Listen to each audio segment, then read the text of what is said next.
तर संसदेबाहेरची ही दृश्य आपण या ठिकाणी पाहतोय। सत्ताधारी आणि विरोधक सध्या आमने सामने घोषणाबाजी करत असल्याची आपण पाहतोय। संसदेच्या बाहेर विरोधकांकडून जोरदार आंदोलन देखील सुरू आहे। नीट प्रकरणात विरोधकांकडून आंदोलन सुरू आहे।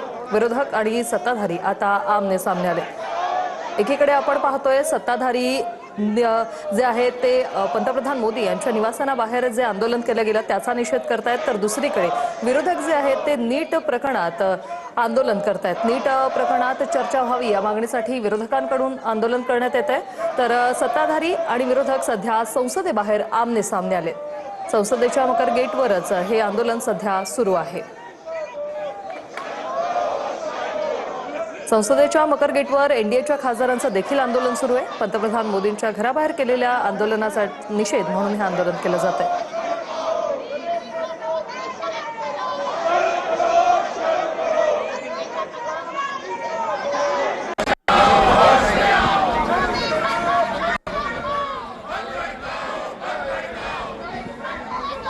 प्रमोद जगताप आमचे प्रतिनिधी आपल्या सोबत फोन लाईन वरून जोडलेले आहेत। प्रमोद, आपण पाहतोय सत्ताधारी विरोधक संसदेबाहेर आमने सामने, काय सांगाल? वृषाली करतरी मकरद्वार संसदेतील मकरद्वाराच्या समोरचे दृश्य आहे आणि आपण बघू शकतो कशा पद्धतीने एनडीएचे खासदार आणि काँग्रेस आणि इंडिया आघाडीचे खासदार आमने सामने आल्याचं चित्र आपल्याला बघायला मिळतं। ज्या पद्धतीने नीट पेपर फुटी प्रकरणामध्ये धर्मेंद्र प्रधान शिक्षण मंत्री यांचा राजीनामा घेतला जात नाही, त्या विरोधामध्ये काँग्रेसचे खासदार आक्रमक झाल्याचं बघायला मिळतं। त्यांच्याकडनं घोषणाबाजी मोठ्या प्रमाणावरती केली जाते।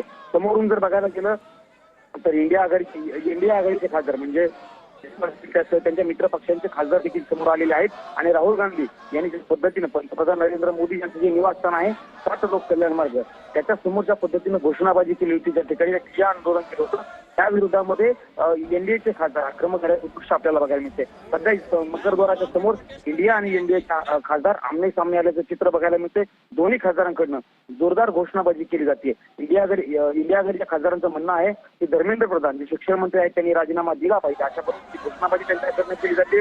नीट पेपर फुटी संसदेवरती काढलेला काँग्रेस जनता पार्टी आणि त्यांच्या सहकार्याने मोर्चा आणि त्या मोर्चावरती झालेला लाठीचार्ज या सगळ्याच्या विरोधामध्ये इंडिया आघाडीचे खासदार आक्रमक आहेत, तर राहुल गांधींच्या विरोधामध्ये भाजप आणि त्या विरोधी पक्षांचे खासदार आक्रमक झाल्याचं चित्र आपल्याला सध्या संसदेच्या बाहेर मकरद्वाराजवळ बघायला मिळतं। नक्कीच धन्यवाद प्रमोद, तुम्ही दिलेल्या या माहितीसाठी। तर सत्ताधाऱ्यांकडून पंतप्रधान मोदींच्या घराबाहेर जे आंदोलन करण्यात आलेलं आहे विरोधकांकडून त्याचा निषेध केला जातोय, तर विरोधकांकडून मात्र पुन्हा एकदा चर्चेची मागणी जी आहे ती लावून धरलेली आहे। धर्मेंद्र प्रधान यांच्या राजीनाम्याची मागणी लावून धरलेली आहे आणि सत्ताधारी आणि विरोधक सध्या संसदेबाहेर आमने सामने, दोघांकडूनही जोरदार घोषणाबाजी सध्या सुरू आहे। मामले में दोषियों को जल्द से जल्द कठोर दंड देने के लिए फास्ट ट्रैक कोर्ट सेटअप किया जा रहा है। पेपर लीक देखिए मोदी सरकार की रणनीति बन चुका है। न्यू एजुकेशन पॉलिसी एनटीए का रक्षक भक्षक बनत चालले।